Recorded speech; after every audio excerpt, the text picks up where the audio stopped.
దేవుని రాజ్యంను గురించిన జ్ఞానము సమృద్ధి జీవంలోకి నన్ను నడిపిస్తుంది. దేవుని రాజ్యంను గురించిన జ్ఞానము అత్యధిక జయములోకి నన్ను నడిపిస్తుంది. దేవుని రాజ్యమును గురించిన జ్ఞానము నన్ను మిక్కిలి ఆస్తికర్తగా చేస్తుంది. దేవుని రాజ్యమును గురించిన జ్ఞానము నన్ను ఈ భూమి మీద తలగా ఉంచుతుంది. హల్లెలూయా. దేవుని రాజ్యం ఎలా ఉంటుంది? దేవుని రాజ్యం ఏ షేపులో ఉంటుందండి కదా? యేసుక్రీస్తు వలె ఉంటుంది దేవుని రాజ్యం. దేవుని రాజ్యం ఎలా ఉంటుంది? ఇంకో మాటలో చెప్పాలంటే దేవుని రాజ్యం ఎలా ఉంటుందంటే దేవునిలాగా ఉంటుందండి. దేవుని రాజ్యం ఎలా ఉంటుంది? దేవునిలాగా ఉంటుంది కదా? ఆదికాండము 1:26 చూద్దాం. దేవుని రాజ్యం ఎలా ఉంటుంది? చెప్పండి. దేవుని రాజ్యం ఎలా ఉంటుంది? దేవునిలాగా ఉంటుందండి. దేవుని రాజ్యం ఎలా ఉంటుంది? దేవుని రాజ్యము దేవుని వలె ఉన్నది. దేవుని రాజ్యము దేవుని వలె ఉన్నది. దేవుని రాజ్యం దేవుని వలె ఉంటే నాకేం పని, నాకేం ఉపయోగం, నాకేంటి లాభం? ఆదికాండం 1:26 చూద్దాం. లాభం ఏంటో. దేవుడు మన స్వరూపమందు మన పోలిక చొప్పున నరులను. దేవుని రాజ్యం ఎట్లుంది? దేవుని రాజ్యం ఎట్లుంది? అదే మరోసారి చెప్తాం. దేవుని రాజ్యం దేవునిలాగా ఉంది. దేవుని రాజ్యం దేవునిలాగా ఉంది, ఓకే. కానీ మనకేంటి లాభం? ఇక్కడ మనం బైబిల్లో మనం చూస్తున్నాం దేవుని రాజ్యం దేవునిలాగా ఉన్నమాట నిజమే, కానీ మనకేంటి లాభం అంటే మనము దేవునిలాగా ఉన్నాము. దేవుని రాజ్యం ఎలా ఉంది? దేవుని రాజ్యం ఎలా ఉంది? నువ్వు నేను ఎలా ఉన్నావు? దేవుడు నరుని ఎలా చేశాడు? మన స్వారూప్యమందు మన పోలిక చొప్పున నరులను. ఇప్పుడు చెప్పండి, మనకు లాభమా నష్టమా? మనకి ఇది అవసరమా అవసరం లేదా? లేకపోతే ఏదో మనకు కావాలి దాని గురించి మొరపెట్టుకుంటూ పోదామా? ఏదో మనం చేయలేకపోతున్నామో డిప్రెస్ అయిపోదామా? ఎక్కడో మనం ఫెయిల్ అయిపోయామో ఇంకా మనం అట్లే ఉండిపోదామా? ఎక్కడో కృంగిపోయి పడ్డామో అట్లా ఉండిపోదామా? బాగా గమనించండి. దేవుని రాజ్యం దేవునిలాగా ఉంటే మనం ఎలా ఉన్నామంట? ఆయనలాగా ఉన్నామంట. ఆయన పోలికలో ఆయన స్వారూప్యంలో మన స్వారూప్యమందు మన పోలిక చొప్పున నరులను చెయ్యుదాము. మన అందరూ చెప్పండి. మన అన్నది ఏంటో తెలుసా అండి? గ్రేస్. It's grace. అది దేవుని కృప. దేవుడు నిజంగా ఒక్కనిగా ఆయన నేను ఇట్లనే ఉంటాను అనింటే మాత్రం అసలు మనిషినే చేయాల్సిన పని లేదండి. కానీ దేవుడు మనిషిని మన స్వారూప్యమందు మన పోలిక చొప్పున చేస్తాము అని అనుకున్నాడు. చూడండి, అందులో దేవుని విస్తారమైన కృప దాగింది. ఎందుకో తెలుసా? మన అన్న చోట త్రిత్వాన్ని మనం చూస్తున్నాం, ప్లూరల్ మనం చూస్తున్నాం, బహువచనం చూస్తూ ఉన్నాం. దేవుడు ఎవరి స్వారూప్యం ఎవరి పోలిక చొప్పున మనుషులను చేశాడంట? దేవుడు మన అందరూ చెప్పండి. మన ఆదిలోనే ఆదాము దేవుని రాజ్య స్వారూప్యాన్ని కోల్పోయాడు. ఆదిలోనే ఆదాము అవ్వ పాపం చేయటం వల్ల దేవుడు అనుగ్రహించిన దాంట్లో నిలబడలేక దేవుని దృష్టిలో చచ్చిపోయారండి. గట్టిగా హల్లెలూయా చెప్దామండి. మీ పక్క వాళ్ళు చెప్పండి, ఆదాము చచ్చిపోవడం మేలైంది. మొదటి ఆదాము ఫెయిల్ అవ్వడమే మంచిదైంది. ఎందుకో తెలుసా? రెండవ ఆదాము మన అన్న దాంట్లో నుంచి బయటకు వచ్చాడు. హల్లెలూయా. మొదటి ఆదాము దేవుని ఊపిరిలో నుంచి బయటకు వస్తే రెండవ ఆదాము మన అన్న దాంట్లో నుంచి బయటకు వచ్చాడండి. మన అన్న దాంట్లో నుంచి బయటకు వచ్చిన రెండవ ఆదాము ఈరోజు మనల్ని నూతన జన్మ అనుభవంలోకి నడిపించాడు. గట్టిగా హల్లెలూయా చెప్తామండి. అసలు మానవ జాతియే శాపగ్రస్తమైంది అన్న చోట నుంచి మన అన్న దాంట్లో నుంచి బయటకు వచ్చిన రెండవ ఆదాము శాపగ్రస్తమైన దాంట్లో నుంచి బయటకు వచ్చి ఆశీర్వాదకర్తలుగా మార్చబడ్డారు. దేవుడు ఆదామవ్వకు ఏదైనా తోటనిచ్చాడు. మరి ఆదాము అవ్వ ఏదైనా తోటలోనే పిల్లల్ని కనేసి పెద్దవాళ్ళు అయ్యి ఏదైనా తోటను చాలా విస్తారంగా చేసుకున్నారా? ఉందండి బైబిల్ అట్లా? చెప్పండి ఎందుకు? ఆదాము అవ్వ ఏదైనా తోటలోనే ఉన్నారా? బైబిల్ చెప్తుంది గెంటి వేయబడ్డారు అని. ఏం చేయబడ్డారు? ఇప్పుడు చెప్పండి, బయటికి వెళ్ళిపోయిన వాళ్ళకు పోలిక ఏంటి? దేవుడి రాజ్యం ఏ పోలికలో ఉంది? ఆదామవ్వను దేవుడు ఏ పోలికలో చేశాడు? ఇప్పుడు ఆ రాజ్యం ఎవరిది? ఆ రాజ్యం ఆదామవ్వది, అవునా కదా? ఆ రాజ్యం ఆదామవ్వదా కదా? అవునా కదా? మరి ఇప్పుడు చెప్పండి, ఆదామవ్వ ఆ రాజ్యంలో ఉన్నారా? పోగొట్టుకున్నారా? పోగొట్టుకోలేదా? మీ పక్క వాళ్ళతో చెప్పండి, పోగొట్టుకున్నారు. పోగొట్టుకుంటే తిరిగి ఇచ్చి మళ్ళీ నిలబెట్టడానికి మన పనిచేసింది. మన అంటే అర్థం ఏంటో తెలుసా అండి? గ్రేస్. మన అన్న దాంట్లో ఏముందో తెలుసా అండి? కృప దాగి ఉంది. ఏం కృప దాగిందో తెలుసా? ఆదాము అవ్వైతే ఏదైనా తోటల నుంచి గెంటి వేయబడ్డారు, కానీ ఈరోజు నీ క్రైస్తవ జీవితంలో నుంచి నువ్వు గెంటి వేయబడడానికి ఛాన్సే లేకుండా రెండవ ఆదాము మన కొరకు పనిచేసి ఉన్నాడు. హల్లెలూయా. దేవుడు చేసిన ఆదామవ్వ తప్పిపోతే రెండవ ఆదామైనటువంటి యేసు క్రీస్తు చేసిన దాంట్లో నుంచి తప్పిపోవడానికి అవకాశము లేకుండా, అసలు తండ్రి అయిన దేవుడు నిన్ను క్రీస్తు జీవితంలో నుంచి బయటికి పంపించేస్తున్నా అనడానికి వీలు లేకుండా రెండవ ఆదాము పనిచేసి ఉన్నాడు. మన అన్న దాంట్లో నుంచి యేసుక్రీస్తు కృప చొప్పున పనిచేసి ఉన్నాడు. హల్లెలూయా. మీ పక్క వాళ్ళు చెప్పండి, నిన్ను క్రీస్తులోంచి పెరిగి వేసేవాడు లేనేలేడు. నీ మైండే జస్ట్ నీ థాట్, నేను బయటికి వెళ్ళిపోయాను అని నువ్వు అనుకుంటావు అంతే. కానీ ఆదాము వాళ్ళు లిటరల్గా ఏదైనా తోటలో నుంచి గెంటివేయబడ్డారు. కానీ రెండవ ఆదామైనటువంటి మన అన్న దాంట్లో ఉన్న కృపాసత్య సంపూర్ణుడు మోషే ధర్మశాస్త్రం ఇస్తే యేసుక్రీస్తు ద్వారా కృప అనుగ్రహించబడింది. ఆ కృప యొక్క ఫలం ఏంటో తెలుసా? దేవుడు కానీ ఇంకొకరు కానీ సాతానుడు కానీ ఎవ్వరు కానీ నిన్ను క్రీస్తులో నుండి, ఆయన రాజ్యంలో నుంచి, ఆయన స్వారూప్యంలో నుంచి ఎవ్వరు నిన్ను బయటికి గెంటి వేయలేరు.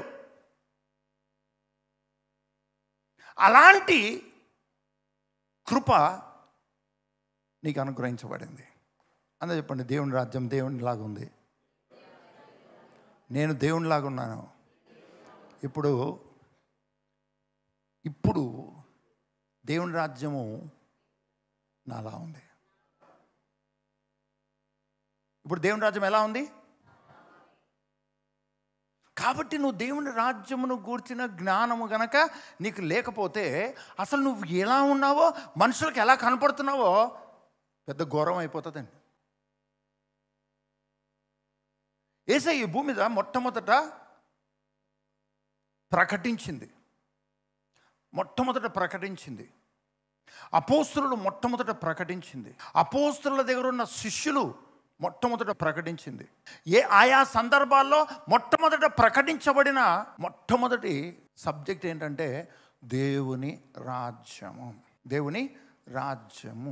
ఇది నీకు అర్థం కాకుండా నీవు ఎక్కడా సక్సెస్ అవ్వలేవు. ఎందుకంటే నువ్వు సక్సెస్ అవ్వడం అన్నటువంటిది నీ చేతిలో ఉన్న సక్సెస్ గురించి దేవుడు మాట్లాడట్లేదు. దేవుడు నీకు ఇచ్చే సామర్థ్యంతో నువ్వు సక్సెస్ అవ్వడం గురించి దేవుడు మాట్లాడుతున్నాడు. నువ్వు సక్సెస్ అయ్యా అలా అనుకుంటే అసలు సంఘంలో ఉన్న వాళ్ళకంటే సంఘం వెలుపల ఉన్న వాళ్ళు సూపర్ సక్సెస్లో ఉన్నారండి. సంఘంలో ఉన్న వాళ్ళు పాడే పాటల కంటే అద్భుతంగా పాట పాడే వాళ్ళు ఉన్నారు. సంఘంలో ప్రసంగాల కంటే లోకంలో ఉన్న ప్రసంగాలు అసలు షేక్ అయిపోతారు. సంఘంలో ఉన్న బిజినెస్ వాళ్ళకంటే, సంఘంలో ఉన్న ఉద్యోగస్తుల కంటే, సంఘంలో ఉన్న చదువుల కంటే వెలుపల ఉన్నవారు చాలా గొప్ప వాళ్ళుగా ఉన్నారు. ఇంకో మాటలో చెప్పాలంటే all failures are in church only. అంటే అసలు భయంకరంగా వీడిని పాస్ చేయడం నా వల్ల కాదన్నవాడు చర్చిలోనే ఉన్నాడు. వీడిని మార్చడం మా వల్ల కాదు అన్న కుటుంబంలో నుండి ఎవడైతే ఉన్నాడో చర్చిలో ఉన్నాడు. దేవునికి కావాల్సింది సక్సెస్ పీపుల్ కాదండి. దేవునికి కావాల్సింది ఫెయిల్యూర్ పీపుల్. దేవునికి కావాల్సింది దేంతోనో నింపబడిన వ్యక్తి కాదు. దేవునికి కావాల్సింది ఏంటంటే ఎంప్టీ వెజల్. ఎందుకో తెలుసా? ఆయన నింపాలనుకుంటున్నాడు. ఒక జ్ఞానవంతుడు బలవంతుడు ఏం చేస్తాడో తెలుసా అండి? ఇంకో జ్ఞానవంతుని తయారు చేయడు. ఒక అజ్ఞానాన్ని తీసుకొని జ్ఞానవంతునిగా తయారు చేస్తాడు. అప్పుడే ఆయన యొక్క సామర్థ్యము లోకానికి తెలుస్తుంది. దేవుడు ఏ రోజు కూడా నీ సామర్థ్యం మీద, నీ సక్సెస్ మీద దేవుడికి దృష్టి లేదు. ఎక్కువ మాట్లాడితే సక్సెస్ని కూడా ఖాళీ చేసి ఆయన సక్సెస్ని ఇస్తాడండి. హీ విల్ ప్రూవ్, ఆయనే ప్రూవ్ చేస్తాడు. నువ్వు నాలెడ్జ్, నేను చాలా జ్ఞానవంతుని అంటే యు ఆర్ ఫులిష్ అని ఆయన ప్రూవ్ చేస్తాడు. దెన్ ఆయన రైజ్ చేస్తాడు. మోషే ఎంత జ్ఞానవంతుడో తెలుసా అండి? బైబిల్ చెప్తుంది ఎంతో జ్ఞానవంతుడని.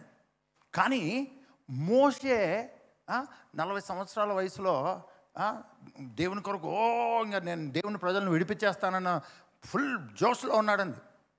40 సంవత్సరాలు తొక్కి పెట్టేశాడండి.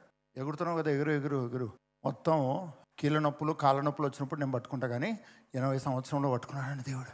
80 సంవత్సరంలో దేవుడు మోషేను దర్శించాడండి. అలా దర్శించినప్పుడు మోషే యొక్క మానసిక స్థితి ఏంటో తెలుసా అండి? నా వల్ల కాదు, నేను నోటి మాంద్యం కలిగిన వ్యక్తిని, నా వల్ల కాదు, నువ్వు ఎవరినో పంపియ్యి, నన్నెందుకు పట్టుకున్నావు?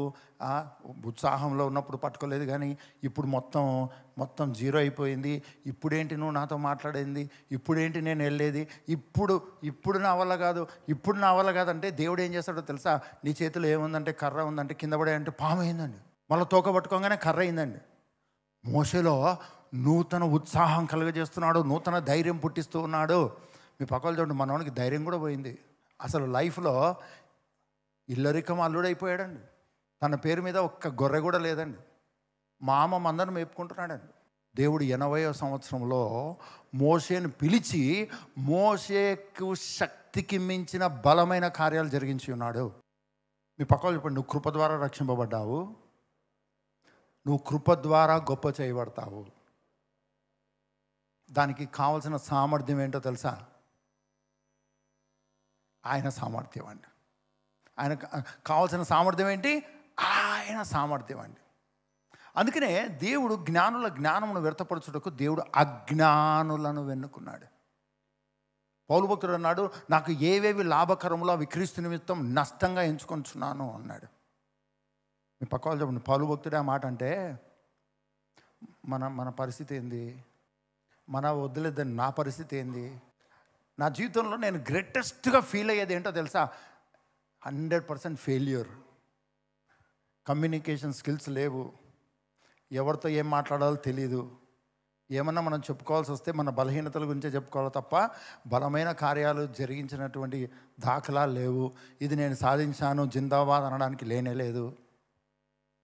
మీరెవరు నా చిన్నతనాన్ని చూడలేదు కాబట్టి నేను ఎన్ని గొప్ప, నాకు గోల్డ్ మెడల్ వచ్చిందని కూడా చెప్పొచ్చండి. కానీ మా బ్రదర్ ఆడే కూర్చున్నాడండి. ఇన్ని రోజులు మా అమ్మ ఆడ కూర్చునేది, ఇప్పుడు మా బ్రదర్ ఆడే కూర్చున్నాడు. నాకు 2 కిలోల గోల్డ్ మెడల్ వచ్చిందంటే కింది మీదకి చూస్తాడండి మా బ్రదర్. మీ పక్క వాళ్ళతో చెప్పండి, నువ్వు కృప చొప్పున బ్రతుకుతున్నావు.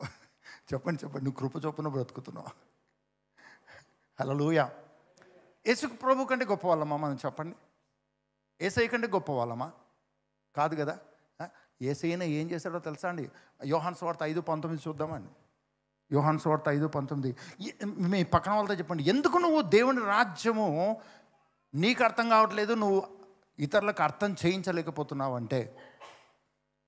ఎందుకు దేవుని రాజ్యం నీకు అర్థం కావట్లేదు, నువ్వు ఇతరులకు దేవుని రాజ్యాన్ని చూపించలేకపోతున్నావు అంటే దానికి కారణం ఏంటంటే ఎక్కడో నీలో జ్ఞానం పనిచేస్తుంది, ఎక్కడో నీ అనుభవం పనిచేస్తుందండి. అది నీ పాజిటివ్ అవ్వచ్చు, నెగిటివ్ అవ్వచ్చు, అది లాభకరమైనది అవ్వచ్చు, నష్టకరమైనది అవ్వచ్చు. దేవుని రాజ్యము నీకు అర్థం కావాలన్నా, నీ ద్వారా ఇతరులకు అర్థం కావాలన్నా యోహాను సువార్త 5:19 చూద్దాం, చదువుదామండి. యేసు వారికిట్లు ప్రత్యుత్తరం ఇచ్చెను, తండ్రి ఏది చేయుట కుమారుడు చూచునో అదే కాని తనంతట తాను ఏదియూ చేయనేరడు. ఆయన వేటిని చేయునో వాటినే కుమారుడును అలాగే చేయును. ఏం పరిస్థితి వచ్చిందిరా బాబు! లోకంలో పెద్ద పెద్ద దైవజనులు ఉన్నారు, శక్తివంతమైన దైవజనులు ఉన్నారు. అబ్బా, వాళ్ళు ప్రార్థన చేస్తే అద్భుతాలు జరుగుతాయి మనం అనుకుంటున్నాం, కానీ వాళ్ళని మించిన అజ్ఞానులు ఎవరు లేరండి. ఎందుకో తెలుసా? వాళ్ళు ఎంత ఎంటీ అయ్యింటే అంతగా దేవునివి ఫిల్ అయి ఉంటాయండి. ఎంతగా ఇది నాకు తెలుసు అని అనుకుంటారో అక్కడ దేవుడు పనిచేయడు. ప్రభా ఏం తెలియదు ప్రభా ఇక్కడ అంటే దేవుడు పని చేస్తాడండి. దేవుని రాజ్యం పనిచేస్తుంది, ఆయన మహిమ పనిచేస్తుంది. యేసయ్య అంతటి వాడే ఈ భూమి మీద శరీరధారిగా ఉన్న దినములలో తండ్రి ఏది చేయుట కుమారుడు చూస్తున్నాడో అదే, కానీ తనంతట తాను ఏది చేయనేరడు. యోహాను సువార్త 15వ అధ్యాయం 1వ వచనం నుండి చూద్దాం. నేను నిజమైన ద్రాక్షావల్లిని, నా తండ్రి వ్యవసాయకుడు. దేవుడు వ్యవసాయకుడు అంటే ఎవరైనా నమ్ముతారా? ఎవరి కొరకు వ్యవసాయకుడు? ఎవరి కొరకు యేసయ్య ద్రాక్షావల్లి? మరి నీకు భయం ఎందుకు చెప్పండి? విత్తనము తనను తాను విత్తుకుంటుందా? చెట్టు తనకు తాను పెరుగుతుందా? ఎవరు దాని మీద పనిచేస్తారు? సపోజ్ మీకు ఒక 10 ఎకరాలు ఉందనుకోండి, 10 acres ఆఫ్ ల్యాండ్ ఉంది, అగ్రికల్చర్ ల్యాండ్. ఆ 10 acres ల్యాండ్లో మీరు వెళ్ళలేదు, కూలి వాళ్ళని పంపించలేదు, విత్తనాలు విత్తే వాళ్ళు పంపలేదు. ఆ భూమిలో చెట్లు వస్తాయా? వస్తాయండి. అప్పుడు కూడా చెట్లు వస్తాయి. ఏం చెట్లు వస్తాయి? ఆల్రెడీ ఏ చెత్త విత్తనాలు పనిచేస్తున్నాయో అవి మొలుస్తాయండి. అవునా కదా? మరి బాగా గమనించండి, దేవుడు నీ కొరకు వ్యవసాయకుడు. యేసయ్య నిజమైన ద్రాక్షావల్లిని నేను అని యేసయ్య చెప్తున్నాడు. నా తండ్రి వ్యవసాయకుడు అని చెప్తూ ఉన్నాడు. తీగలు మీరు అని చెప్తున్నాడు. తీగలు ఎక్కడి నుంచి వచ్చాయి? ఆ ద్రాక్షావల్లి ఎక్కడి నుంచి వచ్చింది? వ్యవసాయకుడిని బట్టి వచ్చిందండి. మీ పక్క వాళ్ళు చెప్పండి, అసలు నీ గుండె ధైర్యం ఏంటంటే నువ్వు జస్ట్ తీగవే. వ్యవసాయకుడు ఆయనే, విత్తనం విత్తేది ఆయనే, ద్రాక్షావల్లిని పెంచేది ఆయనే. ఆ ద్రాక్షావల్లి నుంచి వచ్చే తీగ మాత్రము మనం. మీ పక్క వాళ్ళతో చెప్పండి, వ్యవసాయకుడు ఎంత అందంగా ఉంటాడు, ద్రాక్షావల్లి ఎంత అందంగా ఉంటుంది. కానీ ఆ తీగకు వచ్చినటువంటి ద్రాక్ష గుత్తి ఉంటుంది చూడండి, అది నిజమైనటువంటి అందము ఆ తోటకి. మనం ఎంత మేకప్లు వేసుకున్నా ఏం ఉపయోగం అండి? మన ఫలాలను బట్టి మనకు విలువ ఉంటుంది, కానీ మనం ఎలా తయారయ్యామన్న దాని విలువ కాదండి. మనం ఎలా ఫలిస్తున్నామన్నదే విలువ. దేవుని విలువ ఎక్కడుందో తెలుసా అండి? నువ్వు ఫలించడంలో ఉంది. వ్యవసాయకుని యొక్క కష్టము, వ్యవసాయకుని యొక్క జ్ఞానము, వ్యవసాయకుని యొక్క సామర్థ్యము, వ్యవసాయకునిలో ఉన్న జీవము, ఆయన ఎప్పుడు సంతోషపడతాడు అంటే తీగవైన నీవు బహుగా ఫలించటం వలన ఆ వ్యవసాయకుడు మిక్కిలి ఘనత పొందుతాడు. మీ పక్క వాళ్ళతో చెప్పండి, నీకేమైనా ఉండాలా?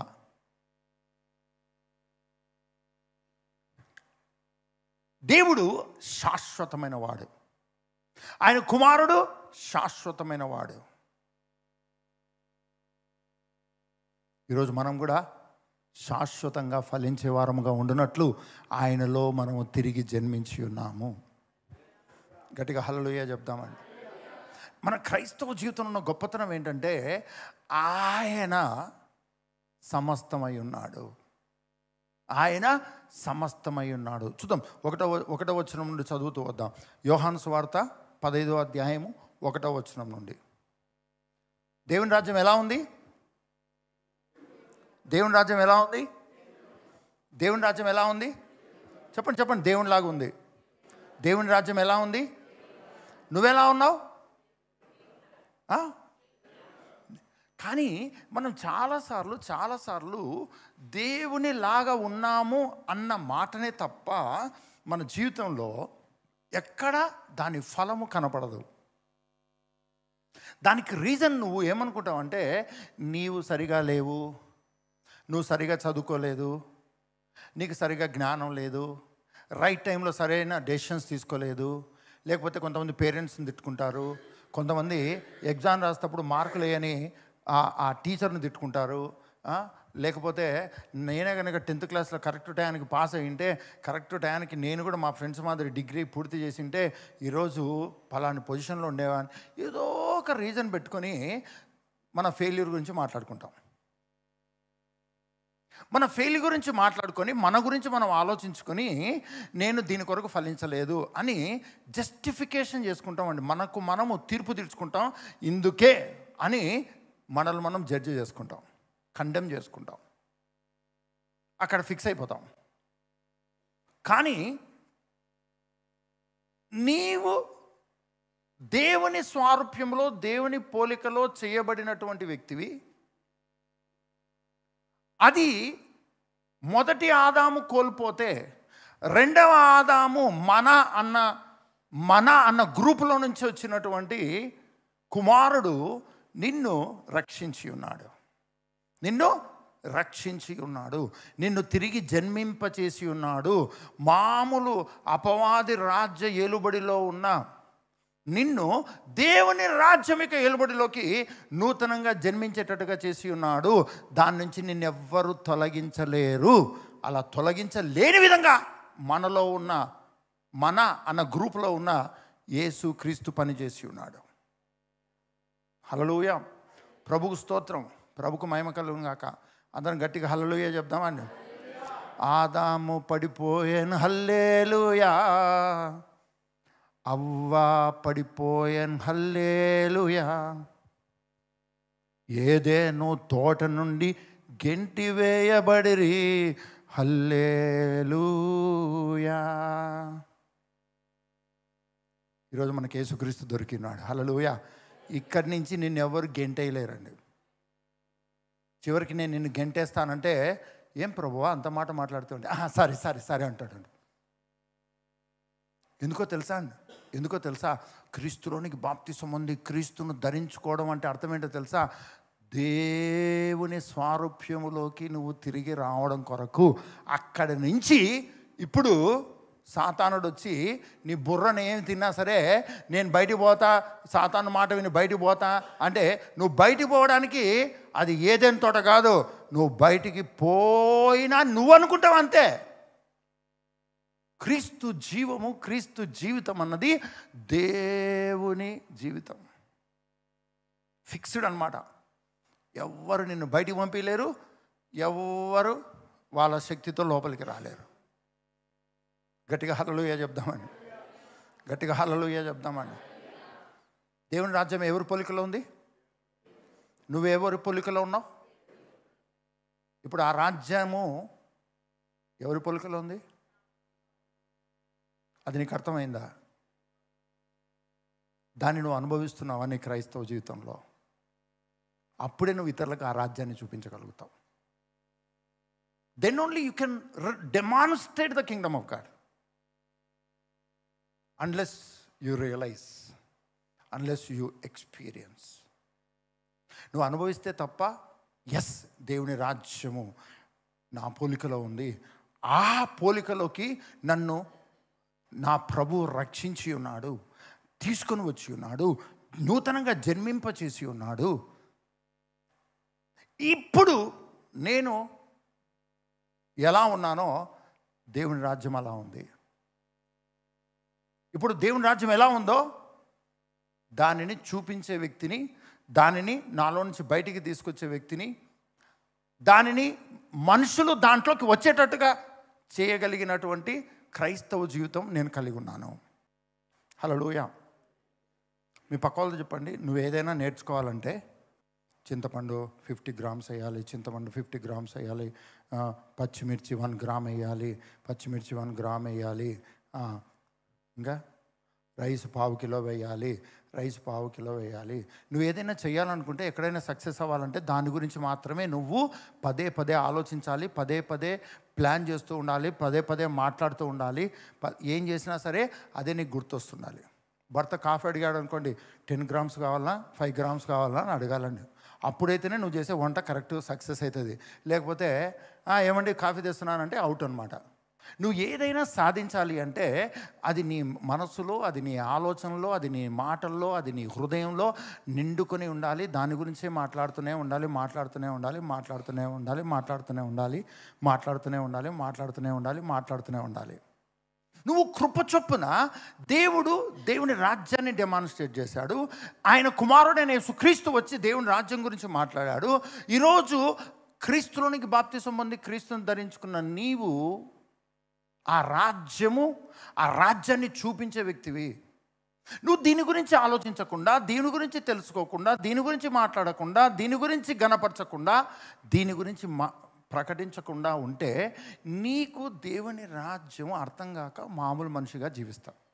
యేసయ్య మరణించి తిరిగి లేచిన తర్వాత క్రీస్తు జీవితము మానవునికి ఇవ్వబడింది.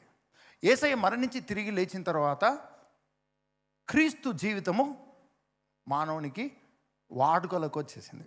ఆ క్రీస్తులోకి రాగలిగిన స్థితిలోకి క్రీస్తు జీవితము అవైలబుల్గా మనుషులకు అనుగ్రహించబడింది. యేసయ్య మరణించి తిరిగి లేచిన తర్వాత క్రీస్తు జీవితం ఉంది. ఇప్పుడు మనం క్రీస్తులోకి బాప్తిసం ఉంది, క్రీస్తుని ధరించుకున్నాం. క్రీస్తు జీవితం అంటే ఏంటో తెలుసా అండి? దేవుని యొక్క మహిమ, దేవుని యొక్క శక్తి, దేవుని యొక్క ప్రభావము, మొత్తం దేవుడే, మొత్తము దేవుడే. ఈరోజు ఆయనలోకి బాప్తిసం ఉంది, ఆయన ధరించుకున్నటువంటి మనము ఆ నామమును, ఆ జీవమును, ఆ జ్ఞానమును మన నోటిలో, మన తలంపుల్లో, మన హృదయంతరంగాల్లో నిత్యము తలపోయకపోతే, స్మరించకపోతే, ప్రకటించకపోతే ఏమవుతుందంటే నువ్వు మామూలు మనిషి అవుతావు. నీవు ఒక మహోన్నతమైన జీవితంలోకి ఎంటర్ అయ్యావు. అంతకంటే ముందు నీకు మట్టి నుంచి తీయబడిన మట్టి సంబంధమైన శరీరం ఉంది. దాన్ని అపవాది తిన్నాడు. క్రీస్తులోకి బాప్తిసం పొంది క్రీస్తు ధరించుకున్న నీవు ఒక మహిమ కలిగినటువంటి జీవితంలోకి వచ్చావు. అక్కడ మహిమ కలిగిన శరీరము, మహిమ కలిగిన రక్తము ఉంది. సాతానుడు ముట్టడానికి వీలు లేదు. మనము దేవుని రాజ్యాన్ని అనుభవించలేకపోవడానికి, చూపించలేకపోవడానికి అత్యంత ప్రమాదకరమైనటువంటి లక్షణం మనలో ఏముంది అంటే, మనం అది తప్ప అన్నీ మాట్లాడతాం.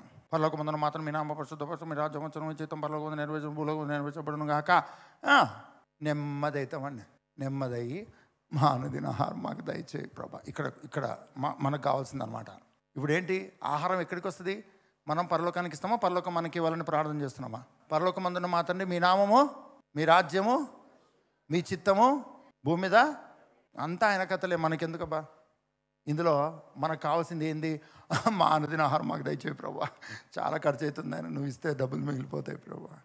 ఈ మధ్యలో ఆయిల్ ఖర్చు, గోధుమ పిండి ఖర్చు, ఇంకా మటన్ ఖర్చు, చికెన్ ఖర్చు, ఫిష్ ఖర్చు, టమాటో పళ్ళు, ఉల్లిపాయలు, ఒక్క ఐటెం కాదండి, విపరీతమైనటువంటి సంపాదన అంతా కూడా తిండికే పోతుంది. నువ్వు కనుకిస్తే ప్రభా మొత్తం బచ్చత అవుతుంది ప్రభా. ప్లీజ్ నాయన మా అనుదినం నేడు మాకు దయచు. ఇంకా మిగతావి మనకు అక్కర్లేదు. మా ఎడలు అపరాధం చేసిన వారిని మేము క్షమించినట్టు, అదంతా బ్యాచ్, మన బ్యాచే కాదండి. చలో పక్కకు. ఇందులో మనకు అత్యంత ఉపయోగకరమైన ప్రార్థన అంశం ఏం చెప్పండి? మన అనుదిన ఆహారం నేడు మాకు దయచేయమండి. అందుకనే మనకు దేవుని రాజ్యం అర్థం అవ్వట్లేదండి. ఏమి తినాలి, ఏం కట్టుకోవాలి, ఎలా బతకాలి, ఎలా ఎలా ఎలా ఎలా ఎలా ఆదికాండము 1వ అధ్యాయం 26వ వచనంలో చూద్దాం. దేవుడు మన స్వరూపమందు మన పోలిక చొప్పున నరులను చేయుదము.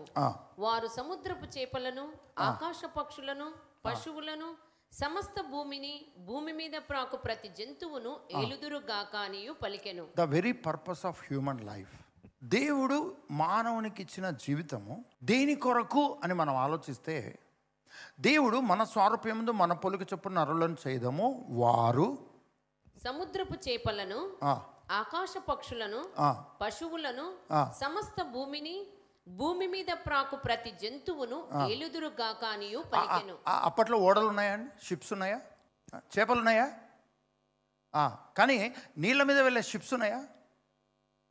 చెప్పాలి. కంటైనర్లు ఉన్నాయా? నీళ్ళ మీద చేసే బిజినెస్ ఉందా? చెప్పాలి గట్టిగా చెప్పాలి.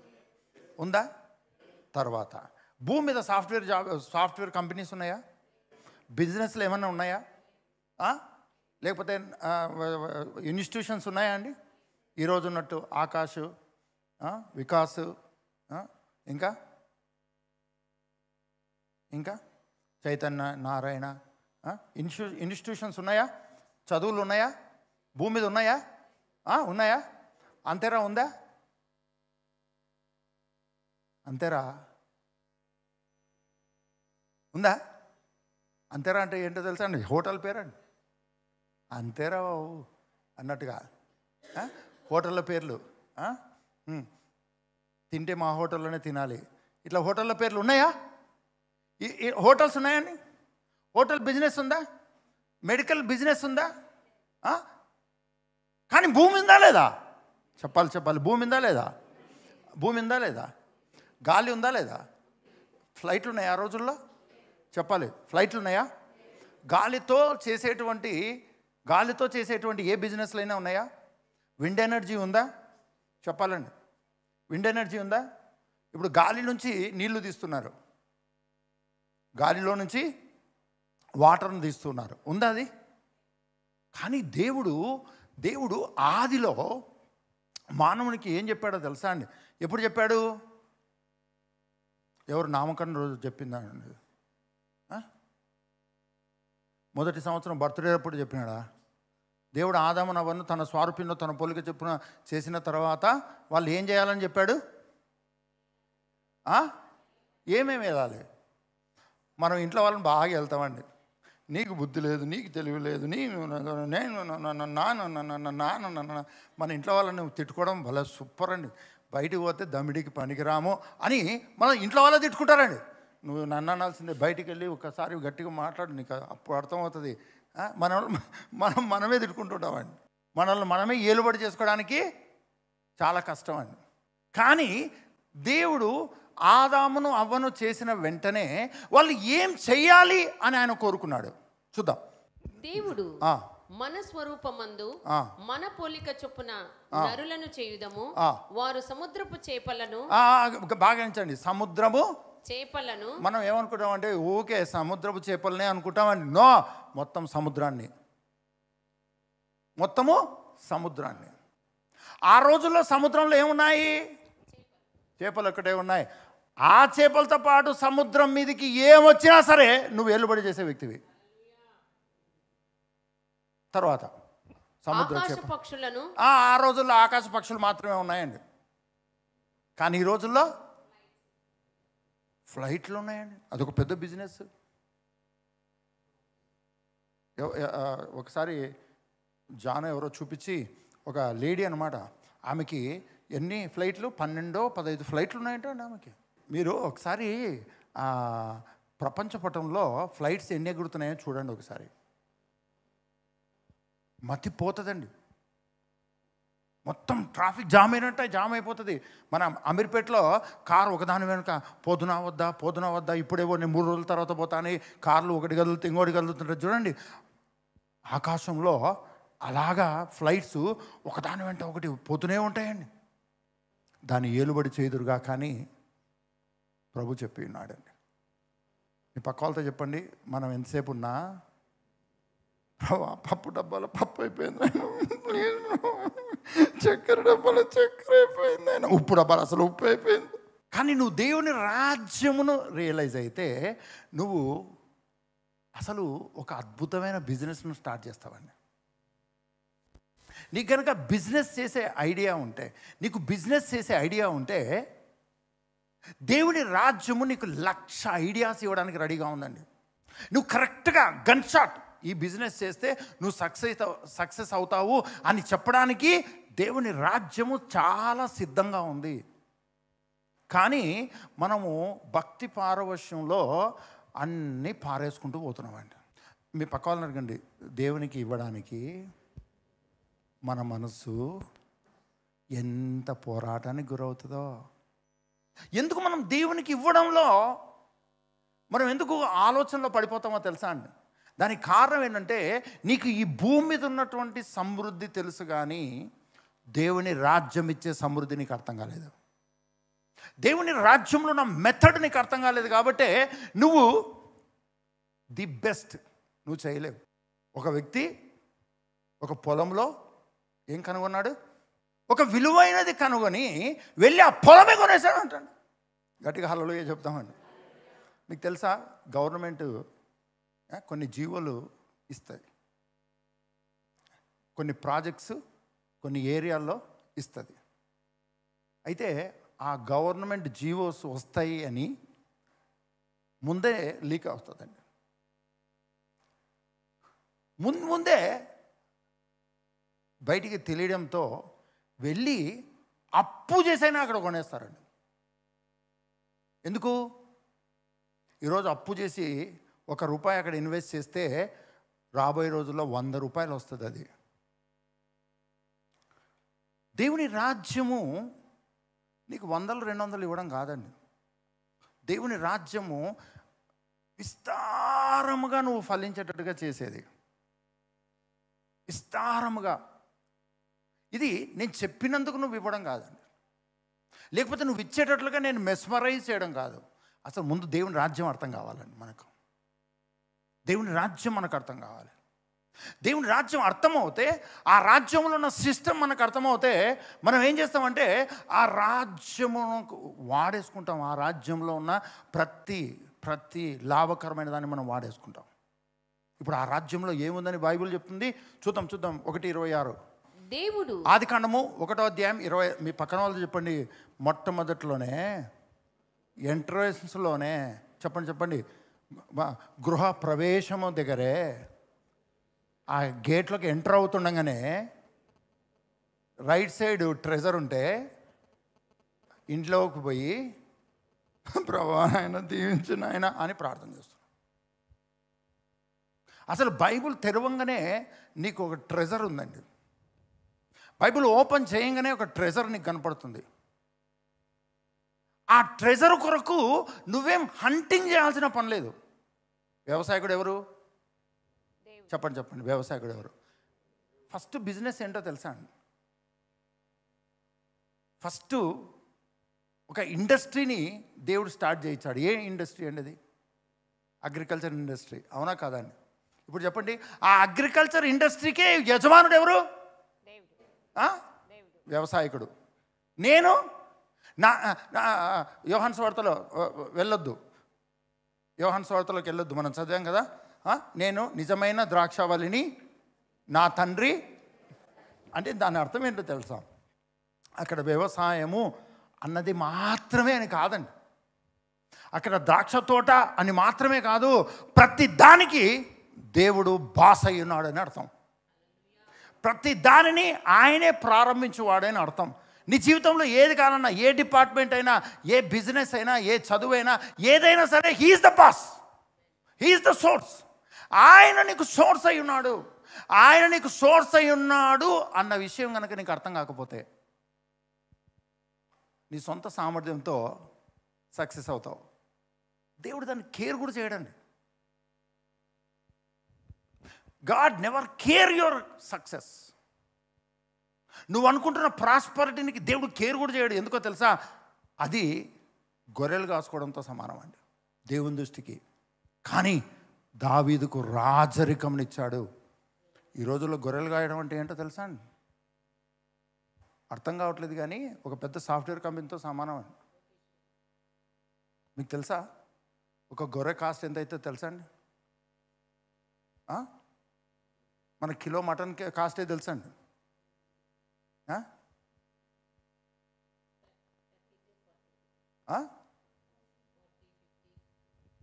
చెప్పండి ఎన్ని గొర్రెలు ఉంటాయో తెలుసా అండి? ఒక్కొక్క గొర్రెల కాపరికి 500, 1000 గొర్రెలు అట్లా ఉంటాయండి. ఇంటికి కొట్టండి, 1000 × 400 కొట్టండి. 1000 × 400 కాదు, 40,000 కొట్టండి. ఆయన ఆస్తి అది. గొర్రెలు కాసుకోవడం అనేది ఏం తక్కువ కాదండి. అరే నువ్వు ఏం చదవకపోతే గొర్రెలు కాసుకుంటావు అని తిడుతుంటారు ఇంట్లో. చాలామంది అంటారు గాడిదలు కాస్తావా అని. గాడిదలు కాయడం అంటే ఏంటో తెలుసా అండి? నువ్వు పందులు కాస్తావరా అంటారు. పందులు బిజినెస్ తెలుసా అండి మీకు? టాప్ బిజినెస్లు ఉండేవి. చాలాసార్లు ఆ గొర్రెలు కాసుకున్న వాడిని దేవుడు రాజరికంలోకి తీసుకొచ్చాడు అంటాం. అసలు భూమి మీద గొర్రెలు కాయడం అంటే ఏంటో తెలుసా అండి? ఒక గొర్రె 40,000, మీరు 40,000 వద్దులేండి, 20,000 వేసుకోండి. 20,000 × 1000 ఎంత అండి? క్యాల్కులేటర్లో కొట్టండి, నన్ను చూస్తే ఏమొస్తుందండి? లెక్కలు కనపడతాయండి. క్యాల్కులేటర్ కొట్టండి, ఎంత వచ్చింది? 200, 20 crores. మీ పక్క వాళ్ళని చూడండి, నీకు అసలు ఏం కనపడట్లేదు. మనం టీషర్ట్లు వేసుకుంటాం, జీన్స్ ప్యాంట్లు వేసుకుంటాం, మంచి చూడు ఏమంటారు దీన్ని, ఇటువంటివి వేసుకుంటే, ఉంగరాలు ఉంటే, గోల్డ్ కలర్ వాచ్లు పెట్టుకుంటే, వీళ్ళకి పొరపాటున బెంజ్ కార్లో పోయినామనుకోండి, వీళ్ళు అనుకుంటామండి.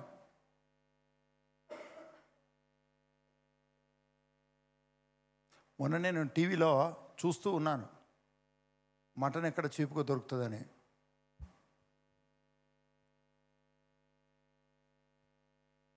మీకు అడ్రస్ ఇస్తే కొంచెం చీపులో మీ ఖర్చులు కూడా తగ్గుతాయి కదండి. అందుకనే హోల్సేల్ మటన్ ఎక్కడ దొరుకుతుందని చూశానండి.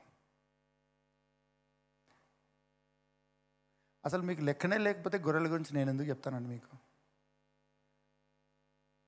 దేవుడు గొర్రెలు కాసుకునే స్థితిలో నుంచి రాజరికంలోకి నడిపించాడు. అది ఇంకెంత ఉన్నతంగా ఉంటుంది, అది ఇంకా ఎంత శక్తివంతంగా ఉంటుందండి. దేవుడు తను నమ్మిన వారిని తలగా ఉంచుతాడంటే ఏంటో తెలుసా అండి అర్థం? దేవుడు తను నమ్మిన వారిని తలగా ఉంచుతాడు అంటే దాని అర్థం ఏంటో తెలుసా అండి? నువ్వు ఏలుబడి చేసే వ్యక్తివి అని అర్థం, నువ్వు రూల్ చేసే వ్యక్తివి అని అర్థం. ఏం అందరూ చెప్పండి. ఆకాశం ఉంది, అప్పుడు పక్షులే ఎగురుతున్నాయి. ఇప్పుడు ఆకాశంలో ఎగిరే ప్రతి బిజినెస్, నీళ్ళ మీద జరిగే ప్రతి బిజినెస్, భూమి మీద జరిగే ప్రతి బిజినెస్, గట్టిగా హల్లెలూయా చెప్దామని మీ పక్కవాళ్ళు చెప్పండి. నీకు తెలిసినదే నీకు, ఇది తప్ప ఇంక వేరేది చేత కాదు. ఇప్పుడు అపోస్తల కార్యములు 1:8 చూద్దాం. ఇప్పుడు వద్దాం. పవర్, అందరూ చెప్పండి. పవర్. పవర్ ఎందుకో తెలుసా? క్రైస్తవ జీవితంలో పవర్ ఎందుకో తెలుసా అండి? ఎవరికో టచ్ అంటే పడగొట్టడానికి, లేకపోతే కూర్చున్న వాళ్ళను లేపి కింద పడగొట్టడానికి, దీని కొరకు మాత్రమే కాదండి. అసలు ఆ పవర్ ఏంటో తెలుసా? హోలీ గోస్ట్ పవర్ ఏంటో తెలుసా? నువ్వు నీ నాలెడ్జ్తో బతుకుతున్న నిన్ను దేవుని జ్ఞానంతో పనిచేసేటట్టుగా చేసే పవర్ అది. మీకు అర్థం కాలేదండి. అది అర్థం ఏంటే వెనకాల నుంచి ఒకటే కాదు, అన్ని చోట్ల నుంచి హల్లెలూయా వచ్చేది. మనం మన జ్ఞానము, మన చదువు, మన అనుభవంలో బ్రతుకుతున్న మనలను పరిశుద్ధాత్మతో నింపి ఆ శక్తి ఏం చేస్తుందో తెలుసా? ఎన్నడూ అర్థం కానీ ఎన్నడూ అనుభవం లేని ఒక శక్తివంతమైన దాంట్లోకి నిన్ను తీసుకెళ్ళి అక్కడ నిన్ను గొప్ప చేస్తాడు, ఫలింపజేస్తాడు. ఎందుకో తెలుసా? ఆయన వ్యవసాయకుడు. హల్లెలూయా. మనం బహుగా ఫలిస్తే ఆయనకు మహిమ వస్తుంది. గట్టిగా హల్లెలూయా చెప్దామని, గట్టిగా హల్లెలూయా చెప్దాం. చూద్దాం ఏం చదువుదామన్నా? అపోస్తల కార్యములు 1:8, అపోస్తల కార్యములు 2:4. అయినను పరిశుద్ధాత్మ మీ మీదికి వచ్చినప్పుడు మీరు శక్తి నొందెదరు గనుక మీరు యెరూషలేములోను యూదయ సమరయ దేశముల యందంతటను భూదిగంతముల వరకును నాకు సాక్షులై ఉందరని వారితో చెప్పాను. ఇప్పుడు చెప్పండి, క్రైస్తవ జీవితం ఎవరికి సాక్ష్యం? ఆయన చేసే కార్యాలక ఆయనకే సాక్ష్యమా? ఆయన శక్తికి సాక్ష్యమా లేకుంటే ఆయనకే సాక్ష్యమా? ఎవరాయన? యేసుక్రీస్తే. ఎవరాయన? ఎవరాయన? చెప్పాలి, గట్టిగా చెప్పాలి. ఎవరాయన? మన అన్న దాంట్లో ఉన్న దేవుడే కాదా? ఇప్పుడు దేవుని రాజ్యం ఏంటి? దేవుడా కాదా? యేసుక్రీస్తు ఎవరు? ఆయన రాజ్యం ఏంటి? ఆయనే. అంటే నువ్వు దేనికి సాక్ష్యంగా ఉండవు? నీ క్రైస్తవ జీవితంలో పరిశుద్ధాత్ముడు శక్తి ఎందుకొరకు? నీకు డెమాన్స్ట్రేట్ చేయడానికి, ఆయన రాజ్యం గురించి నీ ద్వారా దేవుని రాజ్యాన్ని చూపించడానికి నీ క్రైస్తవ జీవితం. హల్లెలూయా. నీ క్రైస్తవ జీవితంలో పరిశుద్ధాత్ముడు ఇవ్వబడ్డాడు. మ్యాండేటరీ. ఖచ్చితంగా పరిశుద్ధాత్ముడు నీలోకి వచ్చి తీరాల్సిందే. ఆయన శక్తితో నువ్వు నింపబడాల్సిందే. అలా నింపబడిన తర్వాత క్రీస్తుకు సాక్షిగా ఉండాల్సిందే. చూద్దాంలే అనడానికి లేదు. ఏం చూస్తావు? ఏది పడితే చూడడానికి నువ్వు ఎక్కడికో లోపలికి పోలేదు, ఎక్కడో ఎవరినో ధరించుకోలేదు. నువ్వు ఎవరినైతే ధరించుకున్నావో ఆయనను చూపించడానికి నీ క్రైస్తవ జీవితం ఉంది. కానా వివాహములో అద్భుతముగా నీటిని ద్రాక్షరసము చేసి కనలేని అందులకు చూపు నొసగి చెవిటి మూగల బాగు చేసిటివి. హలో, మీ పక్కలు చెప్పండి. ప్రభా 1 టేక్, అనదర్ టేక్ అంటే ఓకే రా, వస్త్రజంగు ముట్టుకో, బాగవు. సరే రాలేదు సరిగ్గా రాలేదు. ఆమె అసలు సరిగ్గా ముట్టుకోలేదు అంటే సరిగ్గా ముట్టుకోమ్మా, అసలు లాస్ట్కు నా వస్త్రజంగు నువ్వు లాగేస్తట్టున్నావు, నువ్వు సరిగ్గా చేయమ్మా, నువ్వు ఎక్కడి నుంచి పట్టుకొచ్చారా డైరెక్టర్ గారు మీ పక్కలతో చెప్పండి, సింగిల్ టేక్, ఒకటే అటెంప్ట్, సక్సెస్. హల్లెలూయా. ఆయన మాట వెళ్ళి కార్యం చేయకుండా తిరిగి రాదని బైబిల్ అంతా చెప్తుంది. ఇది అర్థం కాకనే మనం ఇంకా బాలీవుడ్, టాలీవుడ్, హాలీవుడ్ వెనక మనం న్యూస్ చూస్తున్నాం అనుకోండి, మధ్యలో అని ఏదో ఒక సినిమా వస్తుందండి. సినిమా రాగానే ప్రభా చూస్తాను ప్రభా, నాకు శోధన వస్తుంది ప్రభా, ప్లీజ్ ప్రభా నన్ను ఆపు ప్రభా, నన్ను ఆపు ప్రభా, ఆపు ప్రభా. 3 గంటల తర్వాత నన్ను ఆపనందుకు నీ ఎట్లా ప్రభా. ఇలాంటి శోధనలు కావనండి. ఎందుకంటే నీకు బాలీవుడ్, టాలీవుడ్, హాలీవుడ్ అర్థమైనట్లుగా రియల్ హీరో అర్థం కాలేదు. హల్లెలూయా. నేను సినిమాలు చూడడం మానేశానండి. ఎందుకు మానేశాను తెలుసా అండి? నేను మారుమనసు పొందాను. చెత్త మారుమనసు కాదు, పాడు కాదు. అందులో లేని హీరోయిజం యేసుక్రీస్తు అనే హీరోలో ఉందండి. అందులో లేని లవ్ యేసుక్రీస్తు ప్రేమలో ఉందండి. అదొక్కటే రీజన్తో నేను మూవీస్ చూడడం మానేశాను. మీ పక్కలు చెప్పండి, ఎందుకు శోధింపబడతావు? వదిలేయి. గంటసేపు సినిమా చూస్తే ఇంకొక గంటసేపు బైబిల్లోనే చదువు. అక్కడ హీరో అర్థమవుతాడు, ఇక్కడ హీరో అర్థమవుతాడు. మీ పక్క వాళ్ళు చెప్పండి, సినిమాలు చూడడం మానేసి షూటింగ్ చూడడం ప్రారంభించు. మీ పక్క వాళ్ళు చెప్పండి, యేసు ప్రభు గ్రీన్ కార్పెట్ కథ చేయడా? యేసు ప్రభు లాజరు బయటికి రా అంటే ఒక గ్రీన్ కార్పెట్ వేసి దాంట్లో నుంచి బయటకు వచ్చిన వాడు కాదు. నేనేమి సినిమాలను తక్కువ అంచనా వేయట్లేదు, వాటి గురించి తక్కువగా మాట్లాడట్లేదు.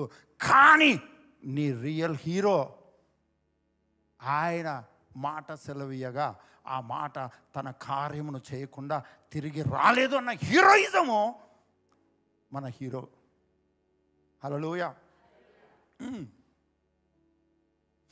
మృతుల సహితము జీవింపచేసి మృతిని గెలచి తిరిగి లేచితివి. నీ రాజ్యములో నీతో వసింప కొనిపోవ త్వరలో రానుంటివే. మృతుల సహితము జీవింపచేసి మృతిని గెలచి తిరిగి లేచితివి. నీ రాజ్యములో నీతో వసింప త్వరలో రానుంటివే. నీక సాధ్యమేమి లేనే లేదు ఇలలో. ఆశ్చర్యకరుడా గొప్పదే. చెప్తాం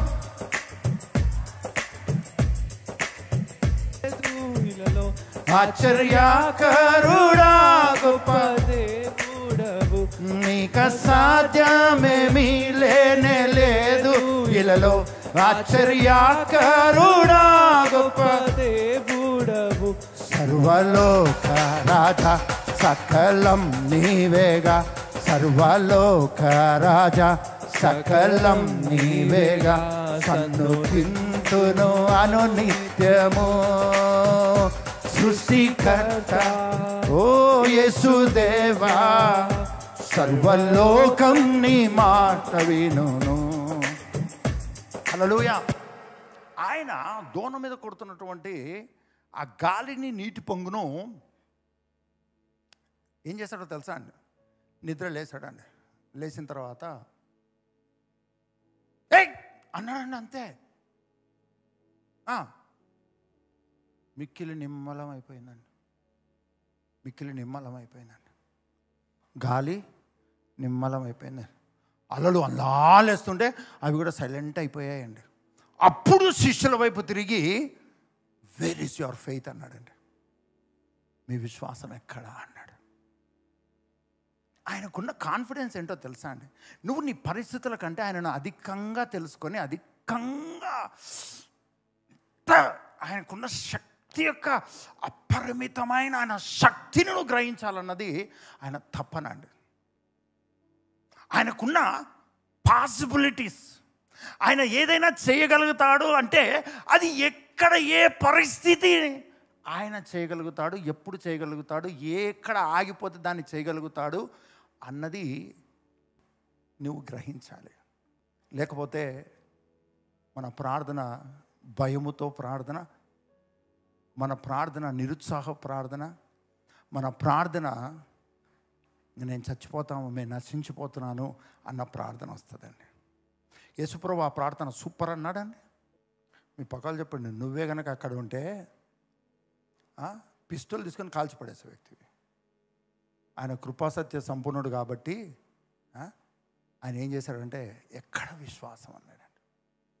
where is your faith, you little faith అన్నాడండి. అంటే ఆ శిష్యులు కలిగి ఉన్న భయాన్ని నేను తక్కువ అంచనా వేయట్లేదు, కానీ యేసుక్రీస్తు గొప్పతనం గురించి మనం తెలుసుకోవాల్సిన వాళ్ళము. నీవు తిరిగి జన్మించిన వెంటనే నీవు సాధించాల్సిన జ్ఞానం ఏంటో తెలుసా? ఆయనను గూర్చిన, ఆయన శక్తిని గూర్చిన జ్ఞానము. అపోస్తల కార్యములు 2వ అధ్యాయము. అందరూ పరిశుద్ధాత్మతో నిండిన వారై, అందరూ పరిశుద్ధాత్మతో నిండిన వారై, ఆ ఆత్మ వారికి వాక్శక్తి అనుగ్రహించిన కొలది అన్య భాషలతో మాట్లాడసాగిరి. ఆ కాలమున 11వ వచనం, క్రేతీయులు అరబీయులు మొదలైన మనమందరమును వీరు మన భాషలతో దేవుని గొప్ప కార్యములను వివరించుట వినుచున్నామని చెప్పుకొనిరి. మనం చాలాసార్లు ఈ పరిశుద్ధాత్ముని కార్యాన్ని, శక్తిని అండర్ ఎస్టిమేట్ చేసి ఆల్రెడీ అన్య భాషలు మాట్లాడేటువంటి కృపలో నువ్వు ఉన్నా దాన్ని తీసి పక్కన పెడతావు. ఎందుకంటే నీకు కావాల్సినది నీ దుఃఖము, నీ వ్యాధి, నీ పరిస్థితులు, ఇలా నువ్వు వాటిలో బ్రేక్ త్రూ కొరకు వాటిలో అన్న దాన్ని పట్టుకొని నువ్వు అసలు పరిశుద్ధాత్ముడు ఎందుకు వాక్శక్తినిచ్చాడు? పరిశుద్ధాత్ముడిచ్చిన వాక్శక్తి దేని కొరకు? ఎందుకు వారికి ఎరగని ఒక అన్య భాషలు, ఫారిన్ లాంగ్వేజ్ను వాళ్ళ నోట్ల నుంచి ఆపరేట్ చేశాడు? 11వ వచనంలో చూద్దాం. క్రేతీయులు అరబీయులు మొదలైన మనమందరమును వీరు మన భాషలతో దేవుని గొప్ప కార్యములను వివరించుట వినుచున్నామని చెప్పుకొనిరి. ఏం చేస్తున్నారు వాళ్ళు? అంటే హోలీ స్పిరిట్తో నువ్వు ఫిల్ అయ్యి ఆయన ఇచ్చిన వాక్శక్తితో నువ్వు మాట్లాడము. అది ఏ లాంగ్వేజ్ అయినా సరే, అది ఏ అటరెన్స్ అయినా, అది ఏ మాట అయినా సరే, అది నీకు అర్థమైనదా అర్థం కానిదా పక్కన పెడితే, వాళ్ళు మాట్లాడుతూ ఉంటే అది అర్థమైన వాళ్ళు వీరు మన భాషలో దేవుని గొప్ప కార్యాలను వివరిస్తున్నారు. అంటే దాని అర్థం ఏంటో తెలుసా? కింగ్డమ్ గురించి మాట్లాడుతూ ఉన్నారండి.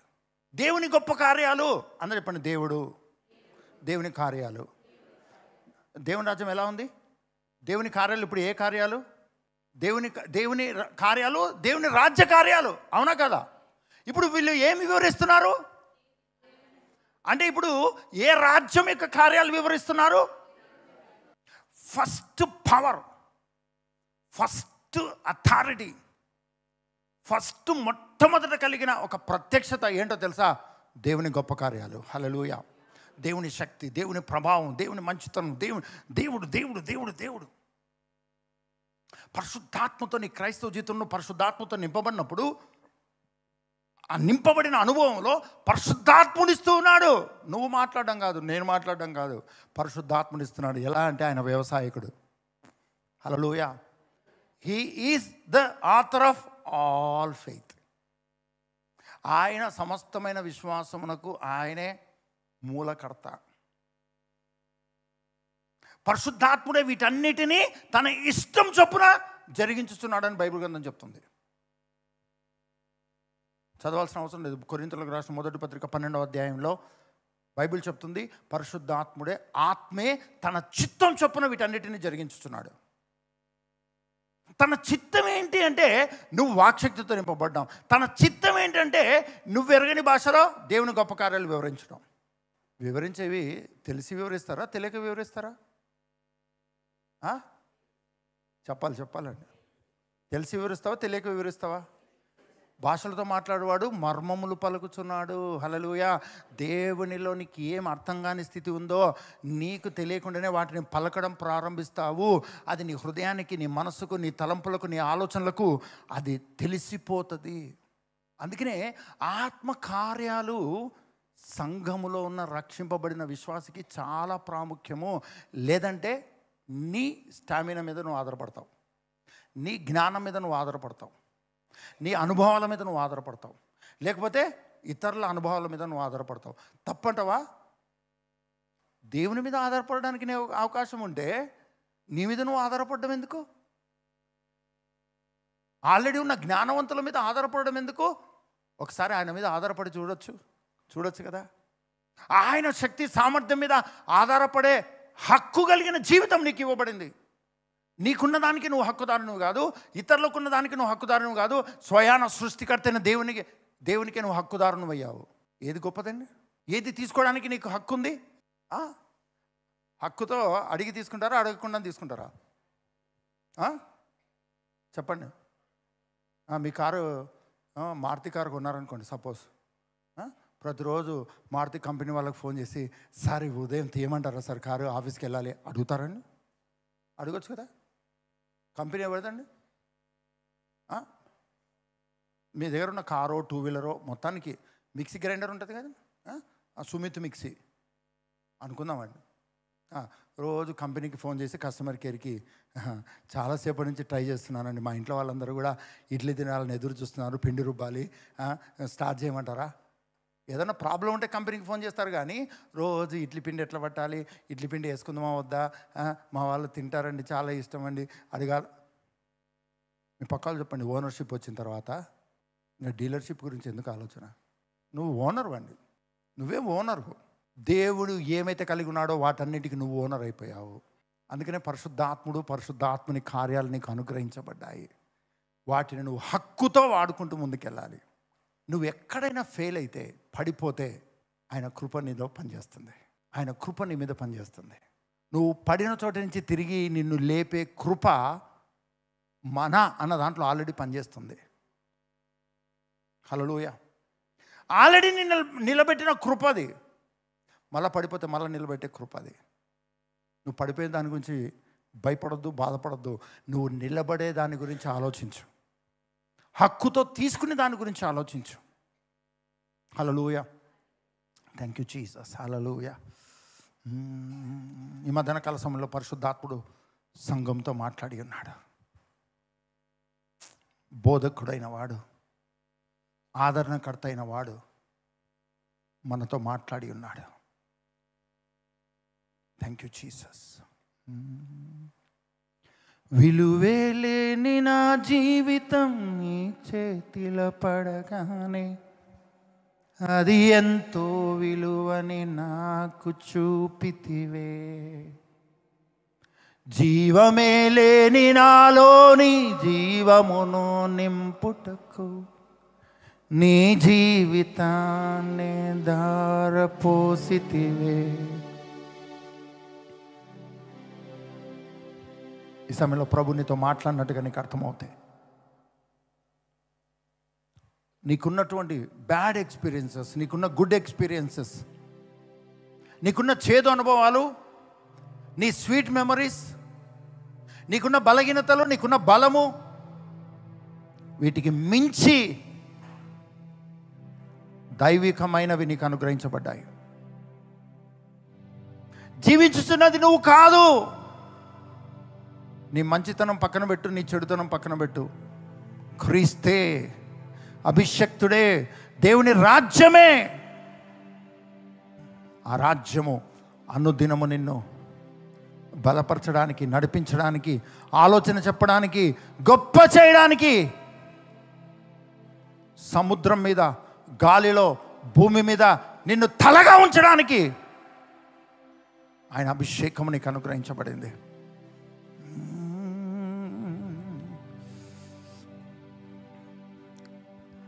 నీకు తెలిసినది, నీకు తెలియంది, నీకున్న కష్టము, నీకున్న ఇబ్బంది, నీకున్న బాధ, దుఃఖము, నీకు ఎక్కడ అద్భుతం జరగాలో దాని కొరకు నువ్వు ప్రయాసపడద్దు. అది ఏదైనా సరే, ప్రభు నీతో ఏం మాట్లాడుతున్నాడో, ఆయన నీకు ఏ సలహా ఇస్తున్నాడో, ఆయన నీకు ఏ నడిపింపిస్తున్నాడో దాని మీద దృష్టి పెట్టు. అదే నీకు సామర్థ్యం ఇస్తుంది, అదే నిన్ను పోషిస్తుంది, అదే నిన్ను తలగా ఉంచుతుంది. నువ్వు చేయగలిగినది, నువ్వు చేయలేనిది బేరేజ్ వేసుకోవద్దు. ఇది నా చేతనవుతుంది, ఇది నా చేత కాదు అని ఆలోచించడానికి లేవు. నీవు ఆయనకు చేతనైనది చేయడానికి, ఆయన యొద్ద నుంచి సామర్థ్యం పొందుకొని ముందుకెళ్ళడానికి నువ్వు ఉన్నావు. ఆయన రాజ్యము నువ్వు అర్థం చేసుకొని ఆ రాజ్యాన్ని డెమాన్స్ట్రేట్ చేయడానికి నువ్వు ఉన్నావు.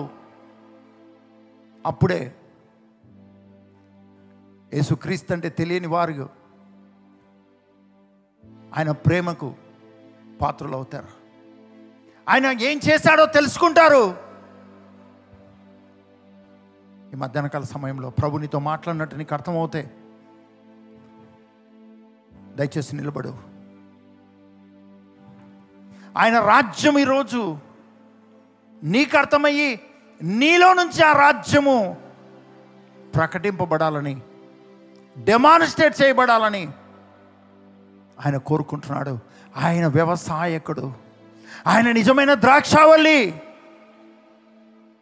మనం ఫలించడి తీగలుగా ఉండాలని సమస్తమైన సోర్స్ను ఆయన మనకిస్తున్నాడు.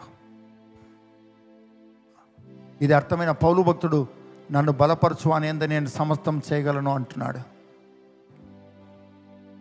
ప్రభా నేను ఇది చేయలేకపోతున్నాను, ప్రభా నేను ఇది చేస్తున్నాను, ఇది కాదు ప్రభా, నన్ను ఏం చేయమంటున్నావు ప్రభా, ఈ సమయంలో నాకు అర్థం కావాలి, అది మాత్రమే నేను చేయాలి. ఇది దేవుని రాజ్యము. నువ్వు అర్థం చేసుకోవడం, ఆ రాజ్యాన్ని, ఆ మహిమను నీలో కట్టబడేటట్లుగా అవకాశం ఇవ్వడం. తండ్రి, ఏ మాటలైతే మీరు నాలో పెట్టారో నేను మాట్లాడి ఉన్నాను నాయన. ఈ మాటలు మీవి, ఇంకా లోతుగా బోధించండి, గ్రహింపు దయచేయండి. మీతో అన్యోన్యమైన సహవాసములో మీ రాజ్యం యొక్క మహిమను, మిమ్మల్ని గురించిన జ్ఞానము, మీ రాజ్యంను గురించిన జ్ఞానములో అనుదినము వర్ధిల్లుచు మీ కొరకు బహుగా ఫలించేటట్టుగా చేయండి. ఇక్కడికి చేరి విని వారిని వారు సమర్పించుకోవడానికి నిలబడిన, ఆన్లైన్లో విని నిర్ణయం తీసుకుంటున్న ప్రతి ఒక్కరిని మీ కృప కలిగిన హస్తాలకు అప్పగిస్తున్నాను నాయన. ప్రతి విధమైన అపోహలు, భయాలు, ప్రతి విధమైనటువంటి మానసిక స్థితులు, ప్రతి విధమైన అనుభవాలు, దేవుని రాజ్యానికి సంబంధం లేనివి వేలతో సహా పెరికివేయబడి పాతాళానికి తొక్కివేయబడును గాక. దేవుని రాజ్యాన్ని గ్రహించేటువంటి హృదయం, దేవుని రాజ్య సంబంధమైనటువంటి ఆలోచనలు, ఆలోచించే ఆలోచనలు, తలంపులు, హృదయంతరంగాలు ప్రతి ఒక్కరిని కమ్ముకొనును గాక. ఇది మొదలుకొని మీ శక్తిని, మీ మహిమను, మీ ప్రభావాన్ని అనుభవిస్తూ ముందుకెళ్తారుగాక.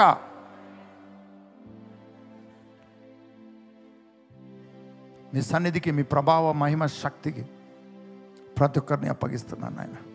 ఇతబడిన వాక్యం వందంతలుగా ఫలింపచేయండి. ప్రతి ఒక్కరిని మీ చేతులకు అప్పగిస్తూ యేసు పరిశుద్ధ నామం నడుచున్నాం తండ్రి, ఆమేన్.